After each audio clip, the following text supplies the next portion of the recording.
All right, time to welcome in MLB front office insider Jim Bowden checking on HQ this morning. Jim, let's stay with Los Angeles here, kind of eyeing another ace, looking at Nats Max Scherzer, who turned 37 on Tuesday. If traded, he said he would desire to go out west. I mean, who wouldn't? Chances the Dodgers, though, are in the Mad Max business. Well, I was told early this morning that right now the Giants and Dodgers are front runners, and like what's happening on the field, I was told the Giants right now have a better offer on the table than the Dodgers. But this is going to be just like the game was last night. This is going to go down to the wire. This is a legitimate bidding war of prospects to get Scherzer. I was told by a source with the Nationals, Scherzer will be moved. It will happen by the deadline. And again, right now, Giants have a slight lead over the Dodgers in the trade negotiations. I was also told to keep an eye on the Boston Red Sox and don't forget about them. Apparently, the ownership in Boston is really pushing Chaim Bloom to make an aggressive run at Scherzer with the idea that they're going to get Chris Sale back at the beginning of August, and you add Sale and Scherzer to the team they have now, they like their chances of winning a World Series. So this Scherzer bidding war is going to be fascinating between now and the deadline. Also told the Nationals likely will move Brad Hand possibly in a Scherzer deal, as well as Daniel Hudson. So this is going to be really interesting. But all of a sudden, the Washington Nationals, not the Cubs, not the Twins, not the Rockies, have become the focal point because they have the one player that all the contending teams want, because Max Scherzer will make a bigger difference than anybody else come October. This is going to be fun to watch. Nats have a chance to be one of the biggest movers and shakers here the closer we get to the deadline, as you mentioned there.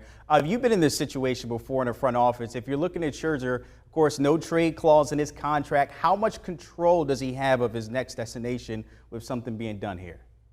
Yeah, that's a great question because you can't ignore it. I mean, let's be realistic here.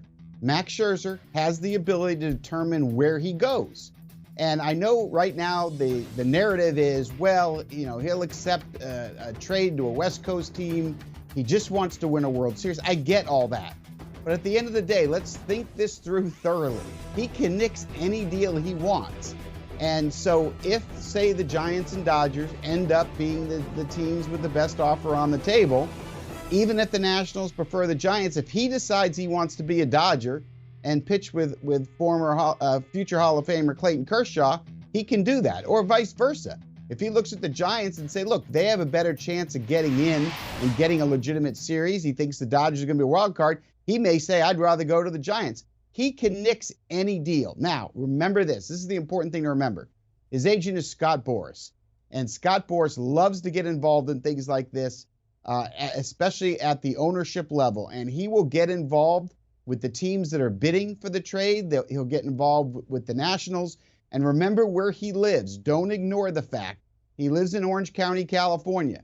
So for him personally, to have Scherzer either in San Diego or Los Angeles is an advantage. And I'll never forget when he was able to get Manny Ramirez traded from Boston to L.A., we had that O.J. Simpson Bronco moment where we had the helicopters following Scott Boras and Ramirez into Dodger Stadium.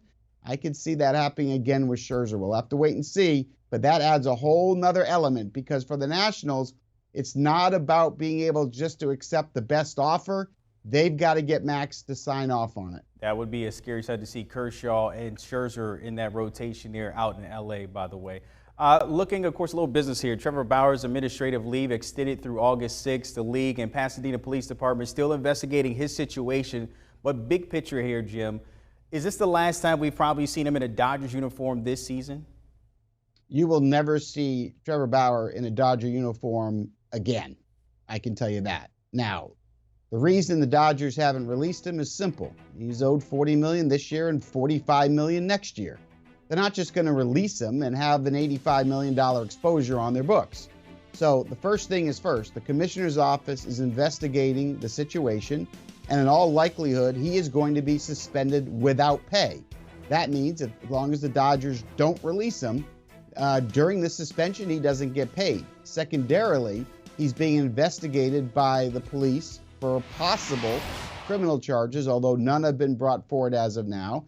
But if, in fact, he were to get into legal problems or convicted of a felony, then his contract would, instead of being guaranteed, would be non-guaranteed.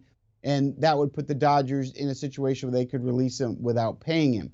But no matter what, he is not going to pitch again from the Dodgers. I've been told that behind the scenes, they made that decision. Behind the scenes, the players have made it very clear they do not want him back. The Dodgers are a very family-oriented organization, and I got to tell you, his behavior certainly is not something that worked well in any clubhouse, but let alone the Dodgers. So do not expect him back, and that's one of the reasons why they're playing so hard on Scherzer right now, is that he could replace Bauer, not just for this year, but if Scherzer liked it there, very easily could sign a deal similar to what Bauer signed with the Dodgers, a short-term deal of around $45 million for a year or two. So keep that in mind. Plenty of dominoes to fall there for LA and Bauer as we move forward, of course, to the trade deadline and throughout the rest of the season. Jim Bowden, as always, giving us that front office perspective there. Appreciate it as always, my friend. Don't forget, check out the Fantasy Baseball Today podcast. Frank Stanford and Scott White are recapping Tuesday's action. It looks like Joey Votto is back. Harrison Bader is the under-rostered player in fantasy baseball right now. You might want to download and give the guys a follow as you get closer to filling out those rosters. Do you want a sports network that delivers everything that matters about the game? The highlights, the picks, the instant analysis, no yelling, no fake debates, no politics. Hit the subscribe button and never miss a moment.